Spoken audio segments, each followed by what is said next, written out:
everyone, and welcome to our show. It is a privilege today to interview one among the most prominent authors of our time. Wikipedia tells us that Kim Stanley Robinson is an American writer of science fiction. He has published over 22 novels and numerous short stories, and is particularly known for his earlier novels, Mars Trilogy.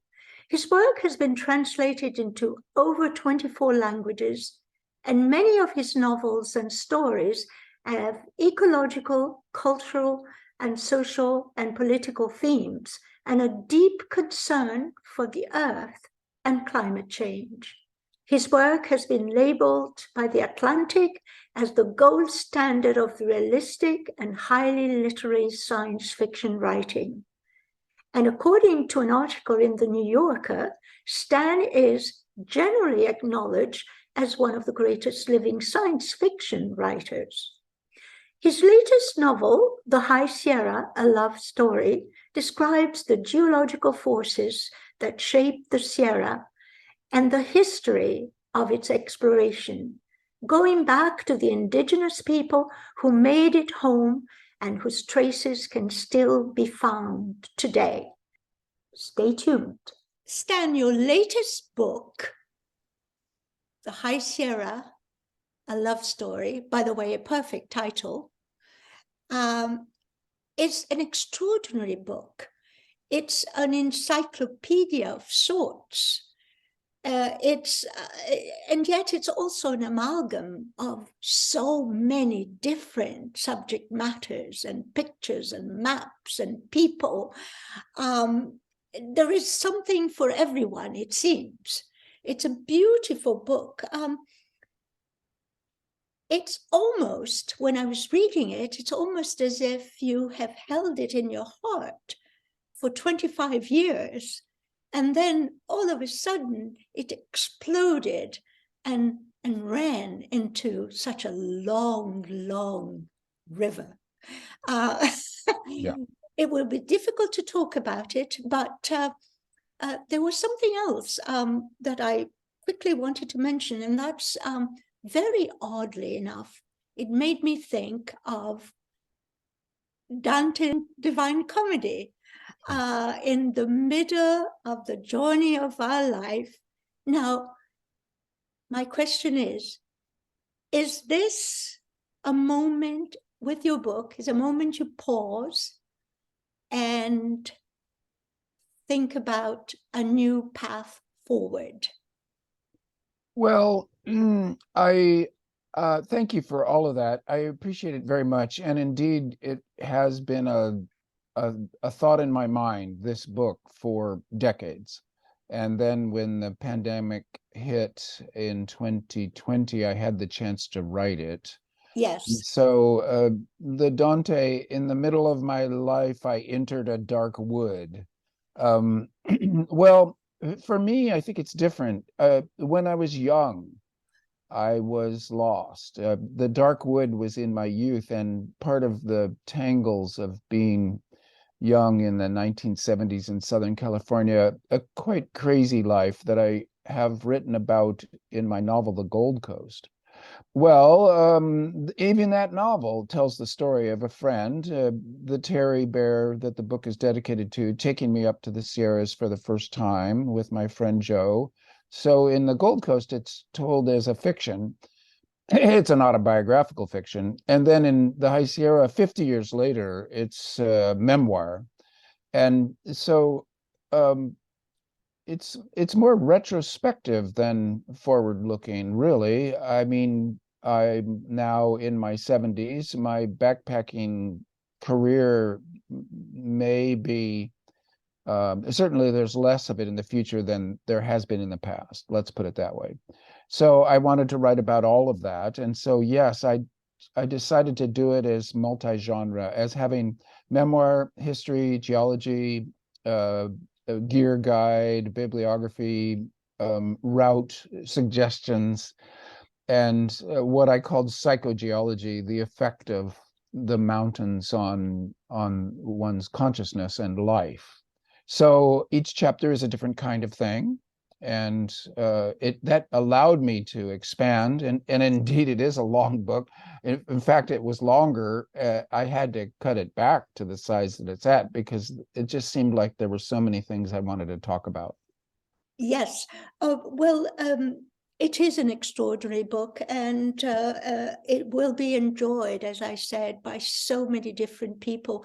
And what I think you've done an amazing thing, and that is you've organized all this material in different chapters, and they're self-sustaining. Another question for you. The High Sierra, the Sierra Nevada, the High Sierra are really the protagonist of this book and throughout. And your love for these mountains is so easy to see. For example, when you were doing the presentation at the community church in Davis not long ago, you were so joyful and so passionate about it. And my question here is, was it perhaps also because this wilderness was your first escape when you were very young and you were trying to move into your first adventure? Well, no, because I was a beach kid. I grew up in Orange County, about 10 miles from the ocean, and I was a body surfer. And so my friends and I, a little bit inland, we would drive. At first, my mom would drive me down to the coast, drive us down, drop us off at the beach. We would body surf all day. She would come back down, pick us up, and take us home. I owe my mom an immense amount. She was an athlete herself and loved this kind of activity and was happy that we loved it. So then when we got our driver's licenses, we would drive down there. And we never had surfboards. We just had a pair of fins we could throw in the car. We went down there and we body surfed. And that was crucial. You get even 30 yards offshore and you're in wilderness and you're even in danger, mild danger, but the ocean can kill you. And I had 3 near drowning experiences through my childhood and youth, just in the ordinary course of being a body surfer and being in the ocean every day. I'm actually kind of frightened of the ocean now for its power. So I had that experience, but things were changing in my undergraduate years at UC San Diego. We had a beach. In fact, we went to college there specifically for the beach access. We didn't care about the academics at all. But somehow San Diego's beach wasn't as friendly to body surfers as Orange County had been. And one of the near drowning experiences happened then down there. So when we went to the mountains, okay, it was different. You're in the ocean for about 20 minutes swimming for your life, or maybe an hour, and then you get out, rest, do it again. It's a day, and you're always still in civilization. At the end of the day, you're back in suburbia, back in America. Whereas the first time we went to the mountains, I could see that we were indeed getting away, and it was an adventure of a different kind. It was slower, it was on foot. It had different sensory pleasures, but it had different cognitive affect in that you had time to think. So body surfing is very reactive. You see a wave forming, it's coming at you, you swim hard to get into it, then it carries you along. You're right in the moment. But when you're walking in the mountains, you can think about past and future. You can be a little more contemplative. So it's a different kind of outdoor experience, very different, I think. And so it is also a sport in that you're trying to find your way across complicated terrain, and it's a little bit of scrambling. It's a little bit of like being on a jungle gym when you're 5 years old, which is joyous and involving, but it's also slower and more contemplative, and it takes up, well, very typically for me, it's been like a week at a time. So you can, you can dive into it. Yes, well, that's it's a very different explanation that I was expecting, which is very nice. Different topic. you dedicate beautiful chapters to the Sierra people. And I know they're very close to your heart, as well as nature and animals and climate change and all that. But the Sierra people chapters are very moving. My question is, you bring them to life, like perhaps not too many people have, too many authors have done. And did you learn more about, do you know more about them now? And how do you know more? Well, I don't know much more about them now than when I wrote the book, because I wrote it in, say, April and May of 2020. So now, my gosh, it's coming on 3 years, if I've counted right.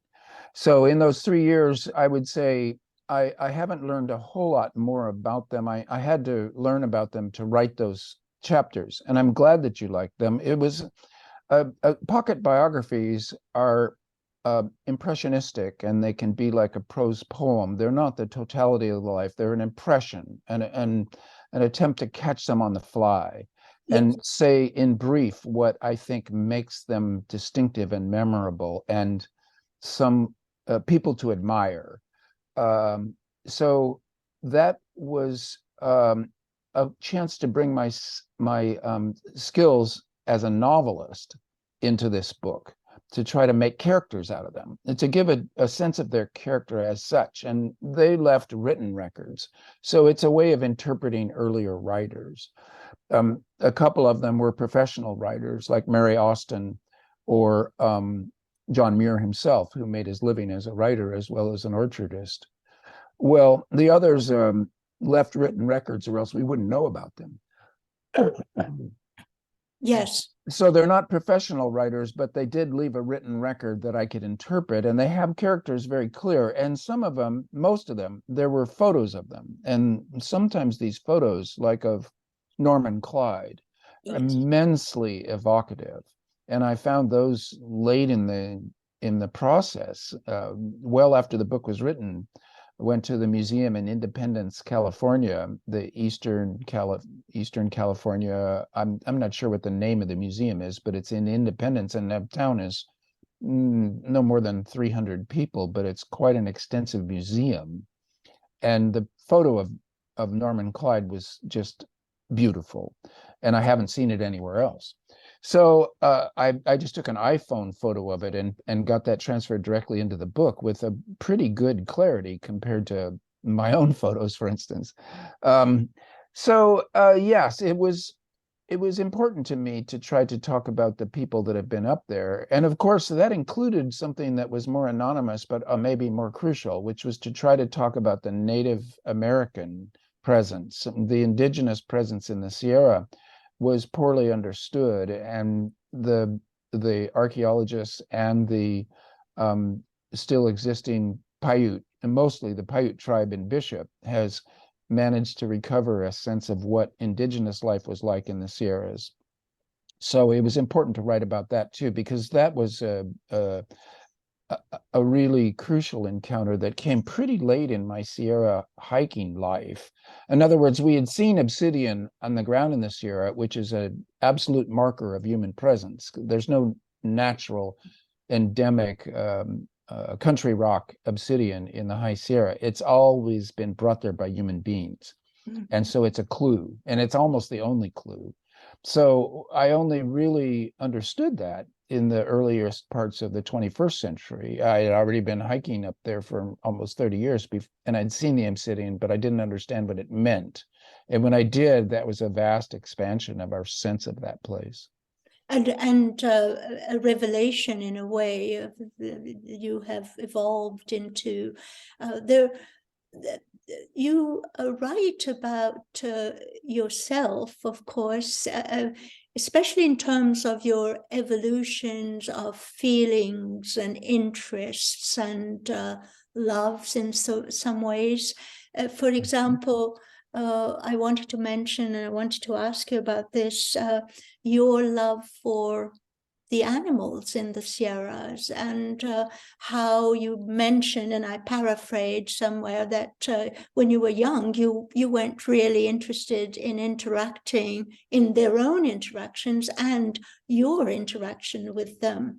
And those are beautiful passages too. And you mentioned the deer, the marmots, and everything. And I learned so much about the animals. But my question here is, do I detect a fear that with climate change, humankind may survive, but perhaps a lot of species will not? And that's something that people are bringing up all the time. There are a lot of extinction. What do you feel about this, the animals on our beautiful planet? Well, I think you got it right, and I'm glad because I tried to convey it in the book. I am scared.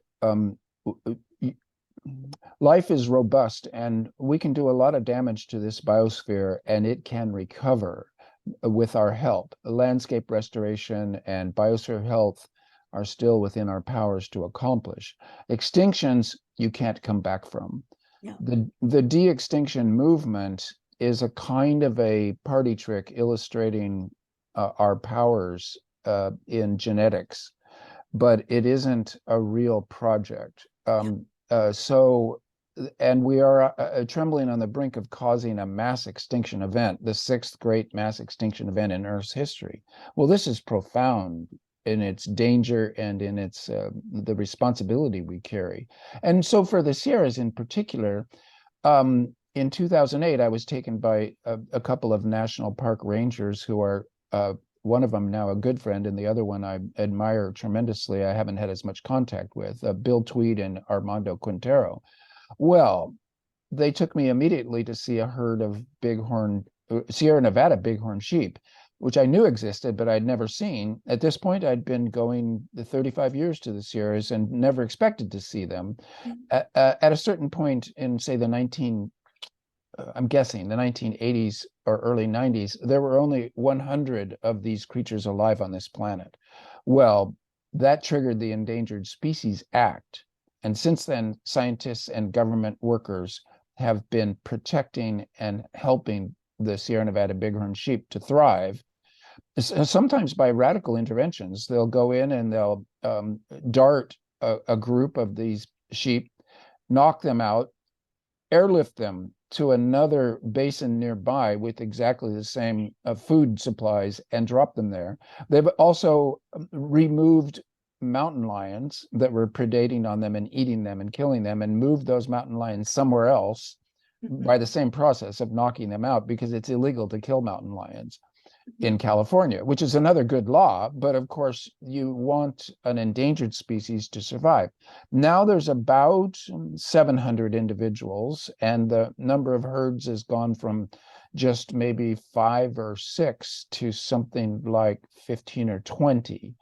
So, and I have to say, I'm kind of guessing at the numbers here because my memory and also the situation keeps changing.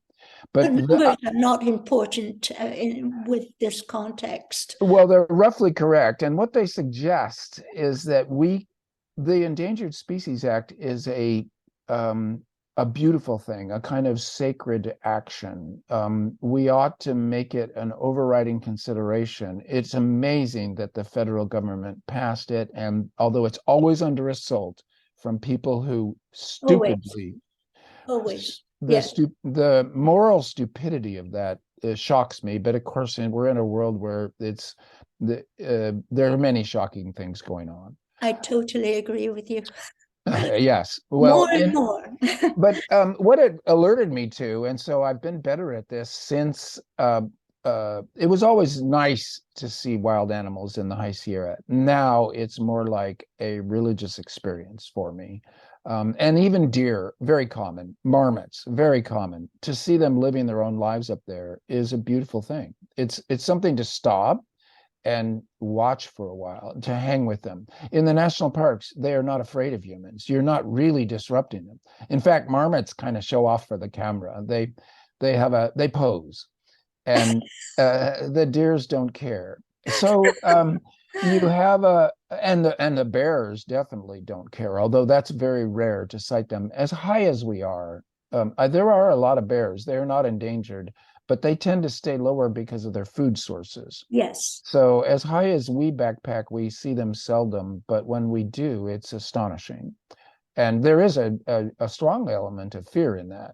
As I joke to people, I don't have any good photographs of bears. The camera is always shaking. Well, So there's always Yogi Bear. yeah, of course. No, a great symbol. You mentioned something else about people.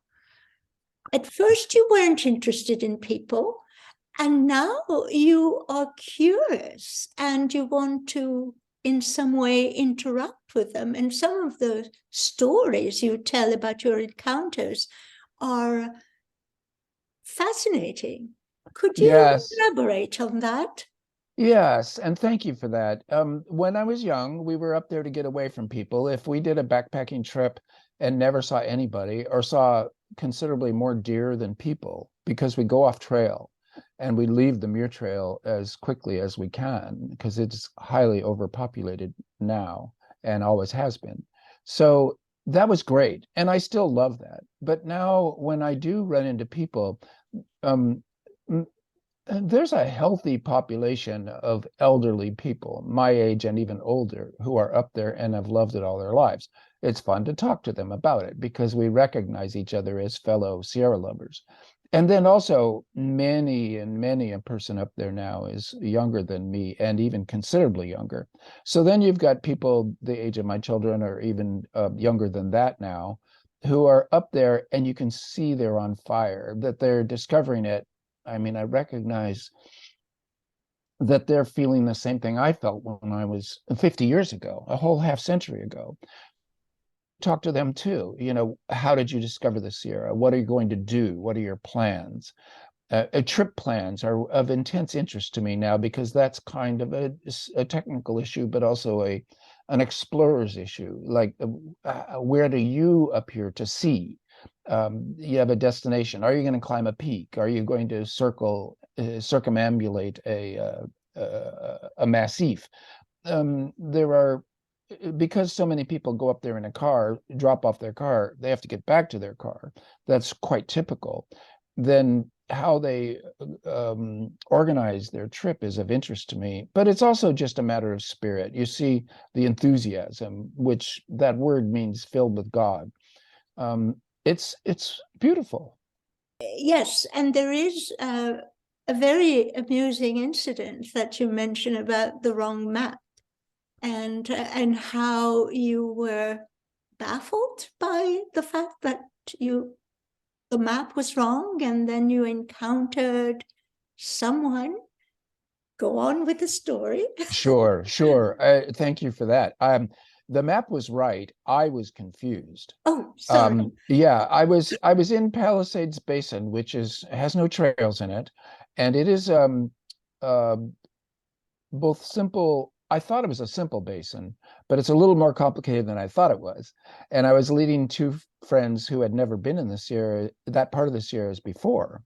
And so I was the guide, and I had a particular route in mind that I thought I was on, and I was steadfastly leading my two friends up towards what I thought was going to be Thunderbolt Pass in the Palisades Basin. And because it sits up above, right underneath North Palisades and Thunderbolt Peak, it's an easy pass to see, let's put it that way. And yet I was confused into where I was in the basin such that I was actually leading them towards a wrong pass, much worse, much less interesting pass. And there was a figure in white. And this figure in white came towards us. He wanted to talk, a solo. He was wearing white clothes and he had on a French Foreign Legion type white hat with its skirt that came down around his face. I could barely see his face. He was like an angel, as I later felt, because he said, "I'm lost. Can you tell me where I am?" And I said, "Yes, I can." I was quite confident. And we got out the map, we looked at it, and I said, "We're right here." And he said, "No, we're not." And he said, "I was just there half an hour ago. So I know that that's where that is. But what I need to know is, where is Knapsack Pass, which we had just come over the previous day? A cross-country pass that's a giant U in a ridge. A glacier made it. It's beautiful. It's easy. But it looks formidable, as they so often do. And from its what it would be its east side, it looks like a cliff, but it's not. So I told him, yes, you are where you think you are. That is Knapsack Pass. He had gone to look at it and had felt like he was at the wrong place.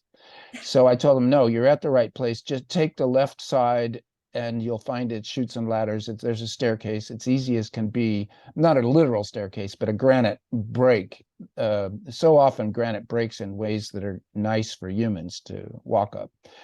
And so he was comforted. And so here's the thing. He was in the right place and he thought he was in the wrong place.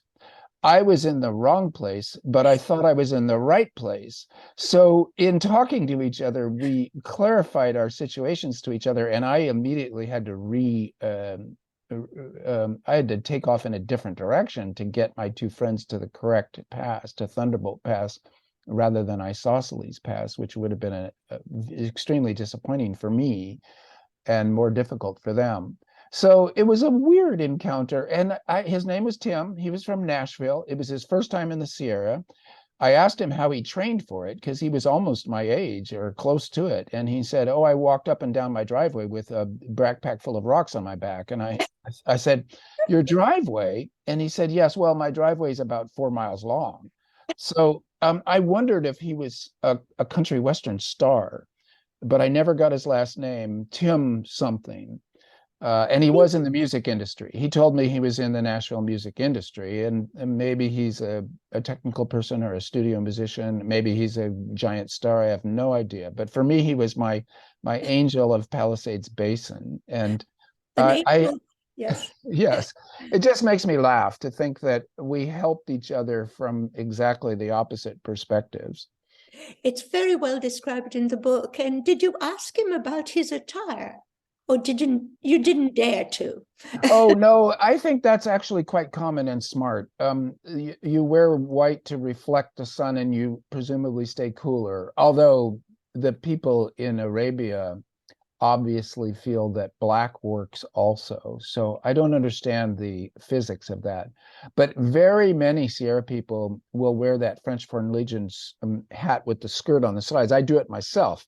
They Yes. sell them in backpacking stores to keep the sun off your neck and your ears, Yes. because you are going to get torched up there Yes. by extra radiation. The sun at 12,000 feet is extremely intense, and in summer it lasts for 15 hours, and you're never in the shade in the High Sierra. There are no trees to speak of, so you have to take care with sun. So I knew why he was dressed that way, the man in white.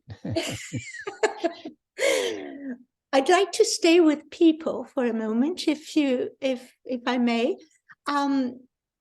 You mentioned in the book that, or maybe during your presentation, I'm sorry, I don't quite recall, that it was very difficult for you to write about your friends, especially Terry. Yes, well, I have written novels that are somewhat autobiographical. I've described my parents and my family in novels.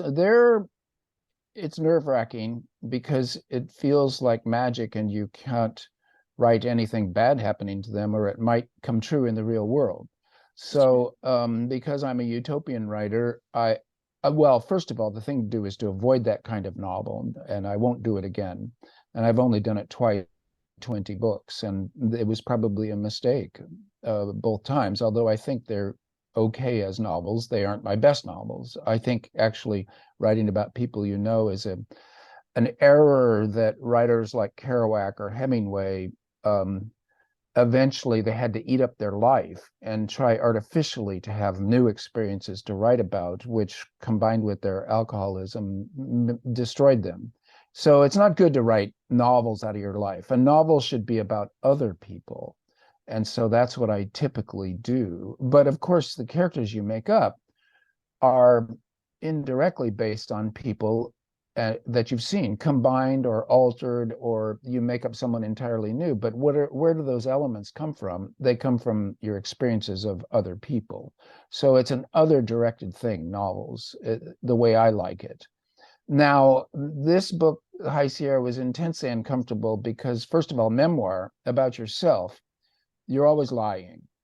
And you're also judging your younger self. And that's inappropriate. I suppose that the younger Robinson would look at me and say, well, what an incredibly suburban bourgeois character you have become compared to my plans. And so the judgment should go both ways, but it can't, because you're alive and they're not, by living onward. So I don't like memoir. I'll only do it this once. And I had to do it to try to explore the Sierras in full. And of course, my own experience of it is what I know best. So I had to do memoir. I did it. Well, memoir includes reminiscences of my friends. There, I needed to do the same thing as in my autobiographical novels. I had to be positive. I present them at their best. These people are idealistic images of them that I forbid myself even a word of criticism. They're basically tributes, like the biographies in the book, tributes to my friends. Then they read it, they can't complain. They probably feel like I've done them justice and haven't been critical, and they can feel relief or they can feel pleasure. But in any case, they aren't going to be mad at me. Well, that's all good. And indeed, for my friend Michael Blumlein, who died in 2019, a tribute to him was something I wanted to do. And the same for Terry Bear, who I knew since we were in 6th grade together. He also died in 2019. And he was kind of my mountain guru. He was way more deeply involved with the Sierra Nevada than I have ever been. It overtook his life. It became his main, not overtook, but let's say this, the rest of his life was kind of, for him, problematical. What he really wanted to do was be in the Sierra. And unless you become a ranger, which he probably should have, but he didn't, being up in the Sierra tends to put a heavy torque on the rest of your life. And then Terry had some health problems that it turns out he died of ALS. And this is a muscle wasting disease that also has cognitive and mood effects that sometimes manifest before the physical effects, which we only learned later. So it was a sad story. And we lost Terry well before he died, in that he renounced us and we couldn't really understand it. We had been so close for so long, there wasn't any reason for it that we could tell, but he was quite certain that we had somehow betrayed him. Well, this was painful for all of us. And him, I'm sure. It's a sad thing to be isolated from your friends by lack of trust. That is a sad and painful experience, I am sure. And I feel quite bad about it for him and for us, but especially for him. And so, and he had other health problems that he struggled mightily against his entire life. So he had both good luck and bad luck, as I say in the book. He was immensely strong, well coordinated, a gifted athlete, and amazing endurance. On the other hand, he had some health problems that plagued him his whole life, and then eventually one of them got him, being a quite dangerous and fatal disease. So good luck and bad luck. And I mean, I dedicated the book to him for a very powerful reason. Without him, no book, and my life would have been completely different. So it's important to emphasize, like you did, High Sierra, a love story. It is the right title. My editor, the moment I proposed it, said, yes, that's the title. And that's way simpler than most of my science fiction novels. But love for the Sierras, love for my friends, love for Terry, and for the animals. And so it's a comprehensive feeling that has been a big part of my whole life, even though I am really just a Davis citizen, a suburban house husband. But I have this hobby, you might say, that has really brought the rest of us to a higher level, or a feeling that it's always an adventure. there were some very scary moments in the book Mm. when you risked your life, basically. And can you recall for us one of them? Obviously, a successful one because you're still here with us. But Yeah. something that really was the limit, you know? Yeah. Well, I've only really had one close call that was quite dangerous, and that was being caught out there in the wintertime in a blizzard. And this was in, say, it was New Year's Day of maybe 76 or 77. I can't I can't quite be positive which year it was, although I think I tracked it down once. In any case, we were snowshoers, but we also tried cross-country skiing. On this particular trip, it was just Terry and me. We went in at Echo Lake, off of Highway 50 into Desolation Wilderness. All was good, but this was before good weather predictions and satellite maps. It's amazing how much more we know about incoming weather than we used to. And we didn't pay much attention anyway. We thought we were impervious because we were young and foolish, inexperienced. And we got hammered. It was like this most recent, the last 2 weeks, where you see these photos out of the Sierras and 8 feet has fallen in 24 hours. We were in one of those. And overnight, our tents went from being tents to being caves. There were nylon caves where we had to actually dig a hole up and out and to get our caves out of the snow and head for the car.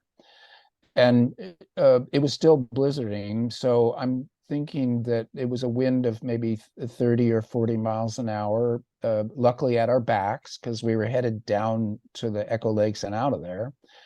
And but the snow was so thick we could only see maybe 50 yards at most, and then it was like being in a white bubble of flying snow that was flying from behind us to ahead of us, almost horizontally. And I was falling as we skied down the hill often, and the snow was so soft I was having trouble. I said to myself, let's change to snowshoes. This is one of the only trips of our lives where we had both skis and snowshoes at the same trip. And so I switched to snowshoes, but in that switch, Terry didn't see me. We lost each other. He didn't see I had stopped. I was behind him. He's a good skier, always was. And so we lost each other. I was on my own. And then to make it a little bit shorter story, I struggled and I got lost because I couldn't tell north, south, east, west. And in Echo Lakes Basin, you would think you can't get lost, but I proved that you can. And at a certain point, trying to cross a ravine, I simply fell through the new snow into a running creek about knee to thigh deep with snowshoes on. The snow collapsed in on top of my snowshoes. I was trapped there with very cold water, like right above freezing, running over me, say to knee deep. And the snowshoes being on my feet kept me trapped there. I had to reach down. I had to unstrap the snowshoes. I had to pull them out. I had to get out of there. I had to set up my tent between trees, jump in it, turn on my stove, heat myself back up, eat some food, drink some water, jump out of my tent feeling very accomplished and competent to have saved myself, because that was a dangerous moment for hypothermia. And I could only find one snowshoe. So at that point, really angry at myself and at fate because I couldn't understand. I still don't quite understand what happened to the second snowshoe that I couldn't find. I threw the other one away into the wilderness. I was so angry, and someone found presumably they found 2 yellow plastic snowshoes in the following years. And I had to ski out. And I skied out. I finally rendezvoused with Terry late in the day. We had started at sunrise. And no, it was more, I don't know when it was. Sometime in the afternoon, we found each other at the stone building that is at the dam at the outlet of Lower Echo Lake. A woman was there in a writing retreat. She let us stay in the porch area till we collected ourselves, and then we tromped out to the car and got ourselves home. So a trip home that should have taken, I would guess, in good weather, about 4 hours from our tent site to Davis took about 24 hours to, or maybe 22 hours to accomplish because of my my little adventure. So I've done other stupid things in the wilderness, and lightning is a perpetual danger up there. Stream crossings are always dangerous.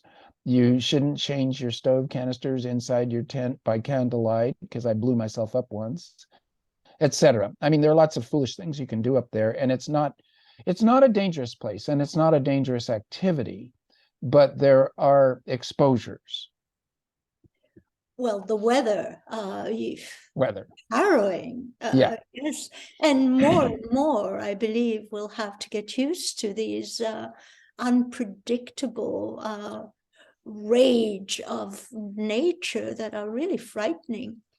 Well, Yeah. we're coming to the end of the interview, Stan, but I'd like to give you the opportunity to add something that you'd like to say. This is such a precious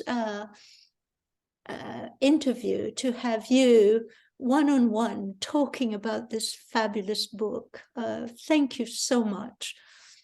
Well, it's been my pleasure. As I hope you can see, I love to talk about the Sierras. I like to be up there. Maybe Your I can, face lights up when you talk about the Sierra. It's yeah, amazing. Yes. yeah. Well, it's been a big part of the joy of my life, and I hope it continues right through to the end of my life. I feel lucky to still be able to walk without pain, and I'll continue to do that as long as I can. Um, I guess we, as Californians, the Sierras are such a blessing in multiple ways. But Muir was right. Go up there, get their glad tidings. It will help you in ordinary suburban civilized existence to put things in perspective, to make you happier in memory and in anticipation. You can organize your life around staying fit and capable, and it's a blessing. So it's also an accomplishment, a human accomplishment, to save that area, to name it wilderness, which is a complicated name that has some problematic elements to it. But I want to say that Muir was never a person that said we need the Native Americans out of there to make it pure. He never said that. And it's important to defend him because he has been accused of that falsely. And what he helped to do, and it wasn't just him, this is an actor network that was quite a big group of people, many of them Californians, and including, because the Sierra Club was very good on including women in their efforts from the very beginning, as writers in the bulletin, as organizers of the club, and as backpackers in the early Sierra high trips. This is William Colby, not so much Muir, although he loved having his daughters up there. But Colby said, let's get women up there, the wives, the sweethearts, and single women, a lot of them from Berkeley sororities, from Stanford sororities, but also women who were single in San Francisco society. Come on up and join us. So the Sierra Club has a lot to be proud of for that, and for protecting this area that now that animals are in danger, wild animals are in danger, that place is more important now than it even was in the 19th century. Because they had the vision to save it, we now have a space that is part of the 30 by 30 project that they just approved at the Montreal COP. Every nation on earth signed off on it. This is a huge accomplishment, underreported, that every nation will try to save 30% of its land for wild animal use by the year 2030, 30 by 30. Wonderful accomplishment. Incredible. Unbelievable, too. If I had written it, people would say, "Oh, these utopian science fiction writers, they're making things up. That will never happen." And yet it's happened. And it's a project. People have to keep promises. But California has a woman, Jennifer Norris, who is operating that program for Governor Newsom. It's an active state program with a lot of money behind it and a lot of intellectual efforts. And California is already at 24%, because it's got so many wild places that you can't really civilize, and because they protected it early on. Yes. So the Sierras are now a huge part of that. And any kind of academic, intellectual attack on the bad colonialist or racist origins of wilderness, well, there's some truth to it. The bad parts of our past has to be acknowledged and coped with, but the current use value and moral value of having these wildlands is just undeniable. So we have to say yes to wilderness, that it's got a new value for wild animals, and it keeps us from being so self-absorbed, which some of these academic historians are over concerned with human history and not understanding the current moment. In the Anthropocene, we need wild spaces that we have created ourselves, and humans visit them. It isn't like keeping humans out entirely. It's more a matter of making sure the wild animals have precedence. And that, I think, is crucial, and will become part of a larger project. I think maybe I said it, California is already at 24%. We can get to 30%. Everybody involved with these projects, they talk about 50 by 50, that if we create 30 by 30, that at that point, 7 years from now, we'll want to create a expansion of that project to dodge the mass extinction event and give a healthy biosphere to the generations to come. So for me, it's like a redemption story where, okay, the Sierras was a place for privileged, middle-class, white people like me to go party and have fun. Most people, I mean, it's a privilege, an elite. You have to have been well-educated enough and wealthy enough to afford the time to do it. So that's true.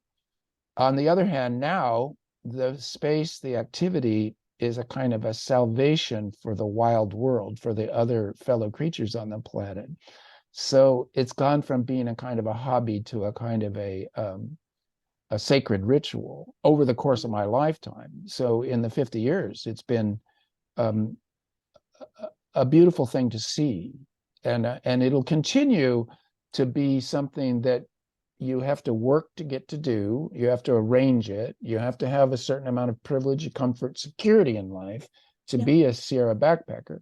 But it will always now be also a matter of supporting the fellow wild creatures. So it'll have that extra moral and religious aspect to it. So I'm happy at that evolution. Yes, and California is at the forefront. And, privilege can be very useful if it's put to the good use. Yeah. Stan, thank you very much for taking the time. This has been a whole crown jewels of interview. And I wish you the very best. And we needed this book. Thank you. Thank you. I appreciate the opportunity.